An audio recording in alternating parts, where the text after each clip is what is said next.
Assalamualaikum warahmatullahi wabarakatuh. Alhamdulillahirabbil alamin wassalatu wassalamu ala asrofil anbiya wal mursalin sayyidina Muhammadin wa ala alihi washabihi ajmain, amma ba'du. Yang terhormat kepada Abi Hanif dan Umi Ida selaku pengasuh Direktur Pesantren Super Kemah Roibah Hanifida, dan yang saya hormati kepada Mr. Iwan dan Miss Nur selaku Kepala Madrasah MA MTS Al-Quran Roibah Hanifida, dan tak lupa juga kepada seluruh jajaran Dewan Guru dan keluarga saya Anda di rumah dan teman-teman saya yang saya sayangi juga. Oke, perkenalkan, nama saya Niswatul Janati, saya kelas 10 dari MA Al-Quran Roibah Hanifida. Saya ingin mempresentasikan peta imajinasi saya, yaitu pelajaran biologi tentang perbedaan sel tumbuhan dan sel hewan. Nah, pertama kita akan membahas tentang perbedaan sel hewan. Centriole. Nah, ini ada sel centriole, yaitu sel yang hanya terdapat pada hewan. Dan centriole merupakan organel yang berbentuk silinder yang tersusun atas mikrotubulus.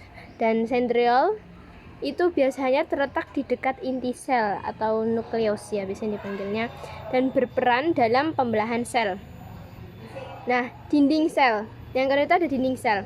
Dinding sel berfungsi sebagai pelindung sel dan pemberi bentuk. Dinding tersusun seluso dalam jumlah yang besar. Jadi dinding sel itu tersusun oleh seluso, yang selusonya itu lebih jadi dinding sel itu tersusun oleh 3. Yang pertama ada seluso, lignin, dan suberin. Tapi kalau yang seluso ini dia itu jumlahnya itu lebih besar selnya. Dan dinding sel merupakan suatu struktur yang sangat kompleks. Jadi dia tuh selnya tuh banyak ya. Nah, dinding sel tumbuhan itu tersusun atas dinding sel prima dan sekunder. Nah, jadi tersusun oleh dua lapisan, dan di antara lapisan sel primer dan sekunder itu ada lapisan tengah. Nah, jadi ada di tengah-tengahnya itu ada namanya itu juga. Jadi di tengah-tengah keduanya itu sekunder dan primer itu ada namanya sel tengah. Oke, lanjut ke sel tumbuhan, tabang yang kedua ya, tentang sel tumbuhan. Nah, sel tumbuhan ini kita akan menjelaskan tentang plastida, yaitu organel ini hanya terdapat pada sel tumbuhan yang plastidanya itu berperan dalam proses fotosintesis. Nah, fotosintesis adalah proses pembentukan karbohidrat. Dan plastida itu berfungsi untuk menangkap energi cahaya untuk menghasilkan gula yang dapat menghasilkan molekul makanannya sendiri. Jadi dia dapat menghasilkan makanannya sendiri. Dan plastida ini terdapat 2 tipe plastida, yaitu leukoplast dan chromoplast.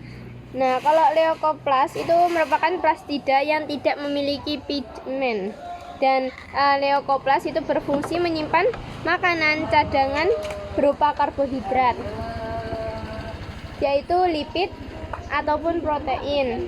Nah, adapun chromoplast itu adalah plastida yang memiliki pigmen memberi warna daun, bunga, dan buah.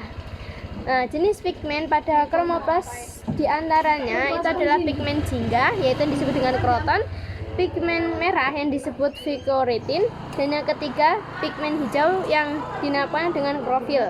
Nah, chromoplast itu adalah tempat terjadinya fotosintesis. Oke, Oke, cukup sekian dari saya. Apabila ada salah kata, saya mohon sebesar-besarnya.